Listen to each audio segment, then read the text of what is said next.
미국인, 여기 정말 미국의 이민은 이 미국 땅에 지금 안착한 우리 백인들은 다른 원주민, 우리보다 문명 수준이 떨어지는 다른 민족들을 갖다가 문명을 통해서, 우리 문명을 통해서 구원해야 될 그런 사명을 지녔다는 얘기예요. 명백한 운명과 백인의 책무라는 거죠. 이렇게 해서 정당화하면서 서부로 미국 땅에서 서부로 땅을 갖다 점령해 들어갑니다. 그리고 그 서부 점령이 끝나자 태평양으로 또 진출하면서 바로 또 이런 구호를 씁니다. 명백한 운명, 백인의 책무. 그러면서 이것을 갖다가 이들은 보편주의라고 얘기해요. 유니버설리즘. 이것도 아주 유명한 용어예요. 이 서양에서 아주 즐겨 쓰는 소위 보편주의, 그 다음에 백인의 책무, 명백한 운명. 이들이 아주 즐겨 쓰는 말입니다. 비소금 문명, 자기 소금 문명보다 수준이 떨어지는 그런 지역에 대해서 자기들이 우월적인 문명을 갖다 전파해줄 의무가 있다는 내용인데, 평화적인 방법이 아니죠. 전부 군사력으로 갖다 강점을 하거나, 예? 그렇게 해서 저 점령을 통해서, 그렇게 해서 저 점령을 통해 놓고는 이런 미사역을 쓰는 거예요. 자, 그런데 우리 민족 그 시원, 우리 민족의 시원 대국론을 보면 그거와는 상당히 달라요. 예? 아주 그 세계적인, 세계 평화적인, 그 다음에 아까 이명진 교수께서 말씀하신 세계 일가를 지향하는 그런 그 원대한 그 사명을 갖다가 거기 띄고 있어요. 그래서 바로 이것을 갖다 이러한 신시, 국시, 광명개천, 그 다음에 제세이와 그 다음에 홍익, 인간, 요 신시의 3대 국시를 갖다가 그야말로 자기 몸에 품고 마음에 품고 이렇게 해서 우리의 독립을 위해서 나섰던 사람들이 바로 상해 임시정부, 대한민국 임시정부의 요인들이었습니다.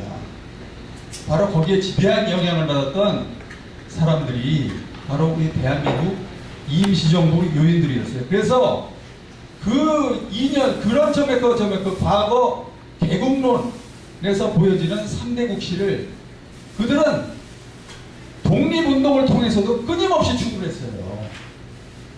그리고 그것을 갖다가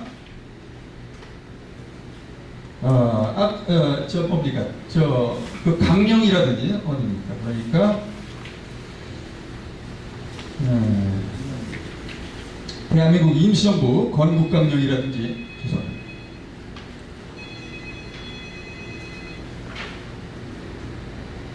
대한민국 임시정부 건국강령과 그 다음에 나중에 보면 그걸 이어서 대한민국 정부 재헌헌법 전문에다가 그것을 고스란히 녹여놓고 있습니다. 그 정신을. 그래서 거기 50쪽에 보시면은 50쪽 대한민국의 건국이념 해서 대한민국 헌법 전문에 거기 보면 뭐라고 되어 있습니까? 대한민국 헌법 전문에 대한민국은 대한민국 임시정부의 법통을 잇는다고 그랬어요. 바로 그 대한민국 임시정부의 요인들은 우리의 그런 3대 국시, 신시 3대 국시의 그런 원대한 꿈을 가진 분들이에요. 그래서 여기 보면은 그 강만길 교수가 쓴 논문에도 거기 나와 있지만 그 제가 인용한 부분에 50조 중간 부분에 그 인용한 부분은 이미 한국 민족의 구성 요소는 조성 선생은 뭐라고 그러느냐, 한국 민족의 구성 요소는 이미 단군조선에서 갖추어졌고 그 민족주의는 수천 년에 걸쳐 발전해 왔다고 생각했다. 그리고 두 번째 인용문 끝에 보면은 자, 조성 선생은 또 조성 선생에 의하면 언어, 문자, 국토, 주권, 경제, 문화 공동체로서의 한국 민족의 구성 요소는 고대 사회의 단군조선 때 이미 이루어졌다. 이런 식으로 단군 사상이 이미 다 거기에 녹아 있어요. 자, 그러면 이 조성 선생이 얘기한 조성 선생의 아주 깊은 뜻이, 깊은 사상이 담겨져 있는 소위 그 삼균주의의 이념은 무엇인가? 그리고 그 삼균주의를 갖다 구체화해서 만든 그 대한민국 헌법. 그리고 대한민국 건국 이념은 제가 생각으로는 바로 균등이라고 생각합니다. 균등. 거기 51쪽에 보시면 51쪽 뒤 저 맨 위쪽에 위에서 네 번째 보면은 바로 저는 그래서 조선 선생이 중심이 돼서 돌아내는 그런 대한민국의 건국 이념은 균등인데 바로 균권, 균산, 균화. 그 다음에 민족 간, 국가 간의 균족 이렇게 얘기했어요. 여기서 균등이라는 것은 정말 평등하고는 다릅니다. 근데 조성 선생이 그 균등하고 평등을 갖다가 정말 구별해서 정말 쓰셨는지 아닌지 저는 그건 모르겠어요. 하여튼 이 균등과 평등은 다릅니다. 균등은 기회에 평등을 주는 겁니다. 평등은 그야말로 기회의 평등뿐만 아니라 능력차에 관계없이 그야말로 골고루 모든 사람이 다 수혜를 받는 그런 상황을 갖다가 평등이라고 합니다. 그래서 여기서 균등이라는 것은 저는 오히려 조성 선생님이 것은 그 균등이라는 말, 저는 이 말이 더 적합하다고 봅니다. 평등보다.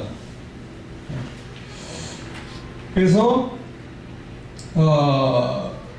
이 대한민국 정부 수립에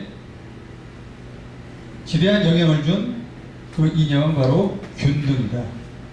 그래서 그리고 그 균등에 의해서 균등이 이제 세 가지가 있죠. 개인과 개인 간의 균등, 그 다음에 국가와 국가 간의 균등, 민족과 민족 간의 균등. 그런데 민족 간의 그 균등에 대해서 조성 선생은 민족 자결을 갖다 강조하셨습니다. 민족 자결. 그 다음에 백범 김구 선생도 마찬가지입니다.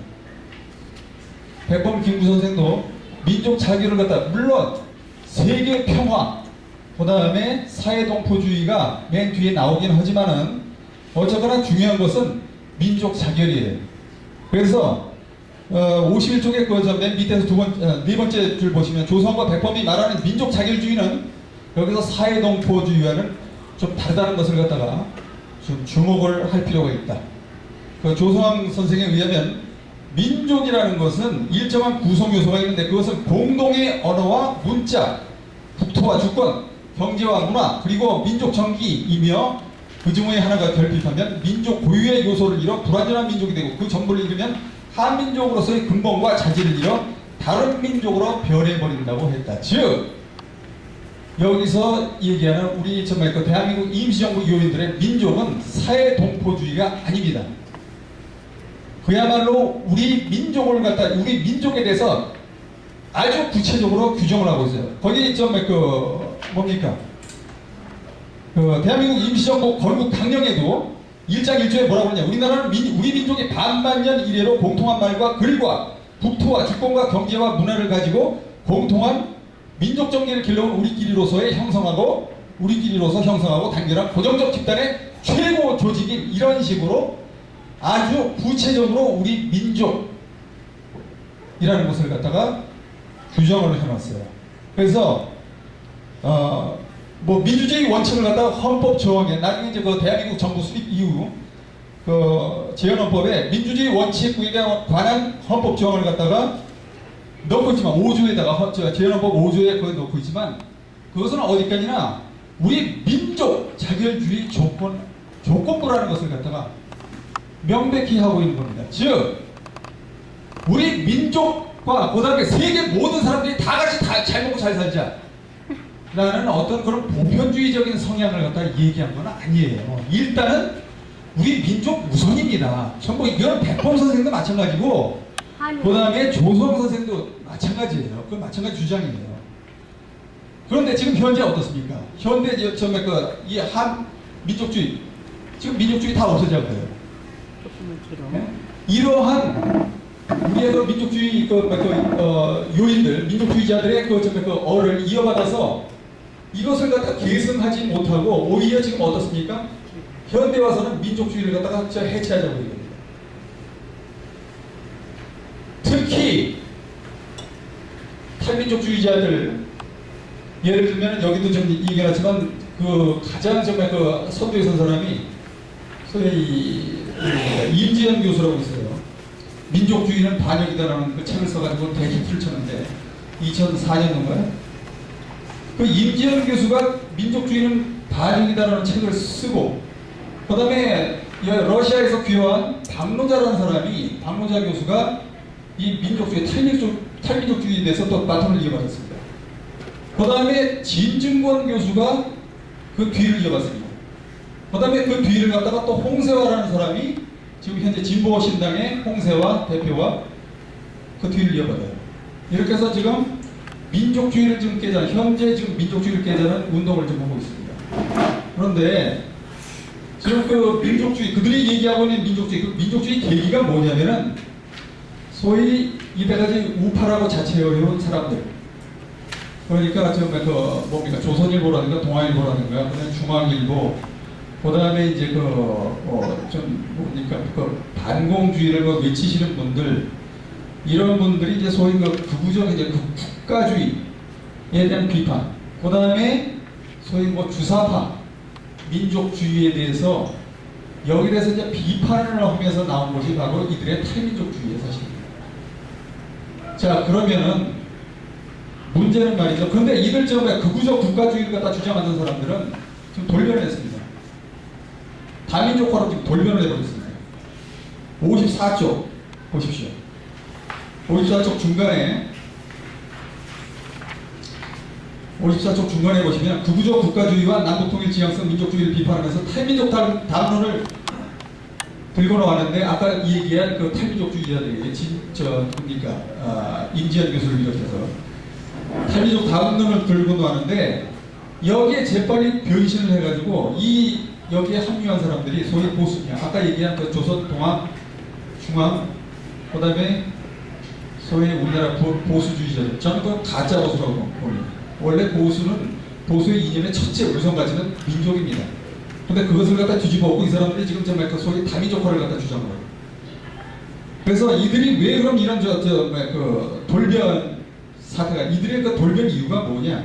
거기 54쪽에 밑에서 두 번째 문단을 보면은, 자, 그 보수의 입장 돌변은 첫째, 민족 반민족 구도에서 열세를 보이던 그들에게 민족 탈민족 구도는 그들의 컴플렉스를 탈출하는 호재가 되었다는 겁니다. 민족 반민족 구도에서는 말이죠, 그들이 늘상 반민족 세력이라는 그런 컴플렉스가 있었어요. 그런데 민족 대 탈민족이 돼버리면 그런 컴플렉스에서 완전 해방이 됩니다. 이게 완전 호재로 된 거예요, 그 사람들에게.